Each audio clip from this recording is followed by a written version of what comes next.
Hola, soy el doctor Carlos Altamirano, cirujano general y bariatra en Tijuana, México. Y este video lo hago con la intención de entender un poco mejor la problemática de la obesidad y cómo luchar contra ella. En el video previo ya tocamos algunos de los conceptos. Para los que ya lo han visto, sabrán que vamos a comenzar hablando de la regulación del balance energético y del concepto de set point. Bueno, sabemos que el balance energético en el cuerpo depende de cuánto se queme y de cuánto se ingiera, obviamente, ¿verdad? Los ingresos y los egresos. ¿De qué dependen los ingresos? Pues van a depender, o cómo se regulan para poder ingerir más o menos, va a depender del hambre, de la saciedad y de la absorción de nutrientes que haya en el organismo. Y la quema de grasa o la salida de energía va a depender del índice metabólico y de la tasa de termogénesis, según cómo se estén quemando las calorías en el cuerpo. Hablábamos en el video pasado de lo que es el set point, que podríamos explicarlo como un termostato para la cantidad de grasa en el cuerpo. En algún momento, recordemos que todo esto es acerca del balance energético en el cuerpo. Ya hablamos en el primer video sobre que la obesidad es una enfermedad que se traduce o se forma a partir de la disregulación del balance energético.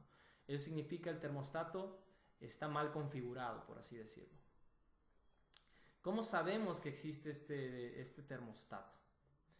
Bueno, para poder saber de dónde deriva este concepto y explicar más a profundidad cómo funciona, podríamos comenzar por decir que en los últimos 5 años, sobre todo, se ha hecho un gran avance en la investigación acerca de la obesidad, encontrando nuevas hormonas, nuevos mecanismos que regulan el balance energético.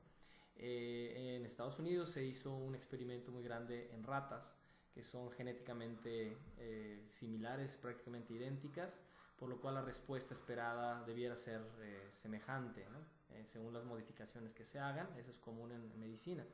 Tenían ellos un grupo de ratas con obesidad y la dividieron en 2 grupos. A uno de los grupos les estuvieron produciendo un hambre, una inanición crónica para pérdida de peso, digamos, llamámosle dieta restrictiva severa, y al otro grupo, lo crean o no, le hicieron una cirugía de manga gástrica.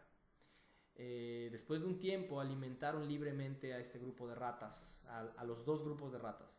El primer grupo reganó grasa o peso prácticamente hasta su peso previo de obesidad.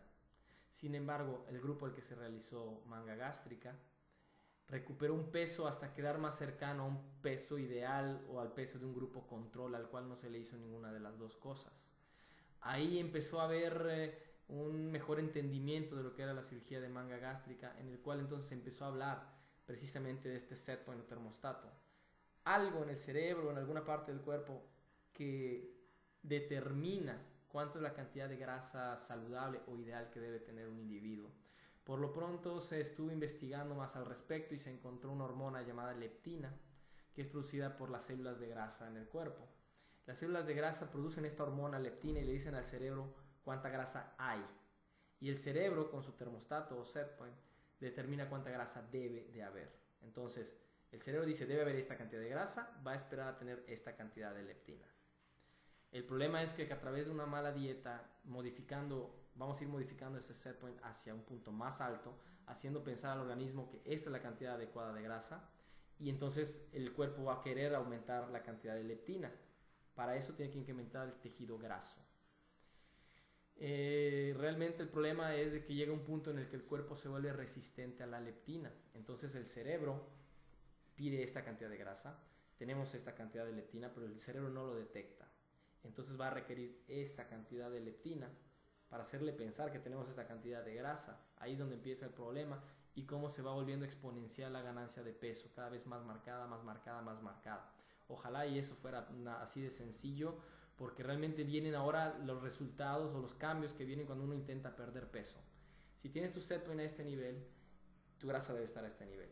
Si tu grasa baja de ese punto, tu cerebro va a pensar que estás en estrés, enfermo o que no hay suficiente comida. Y entonces va a hacer todo en su poder para hacerte ganar otra vez esta cantidad de grasa. Que ya hablamos de que hay resistencia, entonces en realidad tenemos esta cantidad de grasa. Y con un poco que baje, el cerebro piensa que estamos teniendo grasa insuficiente. ¿Cómo va a hacer que ganemos peso? Número 1, disminuyendo el metabolismo basal. Entonces uno se va a sentir cansado todo el tiempo, mala calidad de sueño, de mal humor, dificultad para dormir y descansar adecuadamente, dificultad para concentrarse en el trabajo y obviamente mucha flojera y sin ganas de hacer nada y mucho menos ejercicio. Ese es uno de los puntos. Al mismo tiempo, simultáneamente, incrementa una hormona que se llama grelina, producida en el estómago. Esa le llaman ahora la hormona del hambre. Al incrementar la grelina, el paciente empieza a tener mucha hambre muy severa.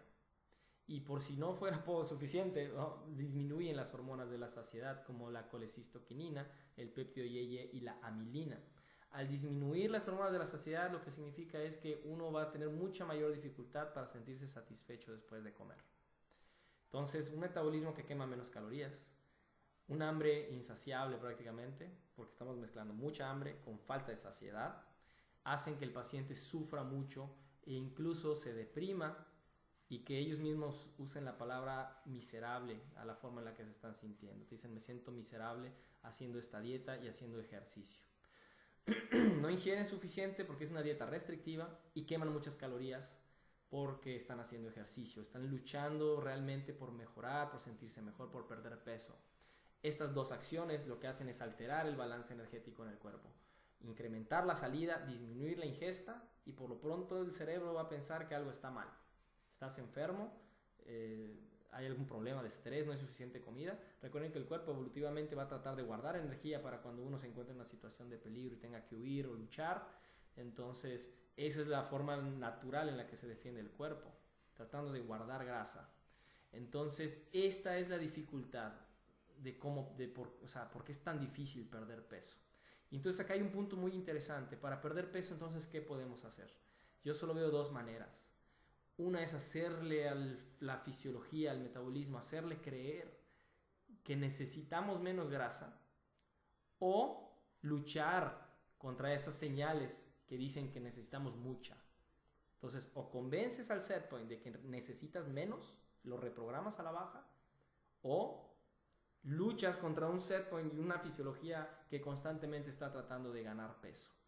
Esto se puede ver clínicamente, no solo en ratas, en humanos se hizo un experimento muy grande con miles de personas, en el cual se les sometió a dieta restrictiva y ejercicio controlados por los investigadores y vieron que en promedio ese grupo pudo llegar a perder, en promedio, estamos hablando de un promedio, 60 libras, que es alrededor de 30 kilos, en un año, lo cual suena muy bien.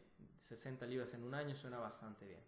Sin embargo, al final de ese año, su grelina estaba muy alta, o sea, tenían hormona de hambre alta, sus hormonas de la saciedad estaban muy bajas, dificultad para llenarse, y además ellos se sentían inconformes, se sentían mal, se sentían que su cuerpo les estaba pidiendo mucha caloría, se sentían muy ansiosos y con muchísimos antojos. Bueno, con la fuerza de voluntad y todo el esfuerzo posible continuaron haciendo dieta y ejercicio por un segundo año. En el segundo año ganaron nuevamente 60% del peso perdido, en promedio. Ok, ojalá ahí terminara el problema, porque uno diría, bueno, en 2 años perdieron 40%, ¿no? En un momento dado, 40% de los 60 libras perdidas en promedio. Entonces, ojalá eso fuera, pero el problema es que al final del segundo año la grelina seguía muy alta, la hormona del hambre, y las hormonas de saciedad estaban muy bajas y se seguían sintiendo mal. Eso significa que el set point, el cerebro, sigue exigiendo una cantidad preestablecida de grasa. No se conforma con recuperar 60%, sobre todo si se perdió de forma aguda o rápida, 60 libras en un año. Como les dije en el video anterior, o sea, el set point tarda años en reprogramarse y probablemente tarde años en volverse a reprogramar a la baja. Es por eso que la cirugía metabólica está teniendo tanto éxito, porque precisamente muchas hormonas son formadas o controladas por el estómago. De esto hablaremos más adelante en más videos sobre los procedimientos que nosotros ofrecemos. Sin embargo, todavía hay mucho más que hablar sobre la obesidad. Quiero que en el siguiente video seguiremos hablando de algunos experimentos que demuestran cómo estos cambios metabólicos, estas cirugías, pueden ayudar a cambiar o incluso salvar vidas. Cómo hay cambios incluso en los pacientes con diabetes, los pacientes con hipertensión, y no solo es por pérdida de peso. Y si hablamos de cuerpo, mente y espíritu, una persona que se ve mejor, se siente mejor psicológicamente, y obviamente la pérdida de peso les hace sentirse mejor físicamente. Mejoran la autoestima, mejoran la seguridad en uno mismo, mejoran muchas cosas, pero además fisiológicamente hablando se van a sentir mejor y van a ser capaces de perder peso sin que el organismo esté exigiendo ganar ese peso nuevamente. Bueno, pues espero que si les gustó este video, si se identifican con lo que estoy hablando, si creen que es creíble la teoría que estamos exponiendo, me gustaría que compartan el video, que le den like y nos vemos en el siguiente video.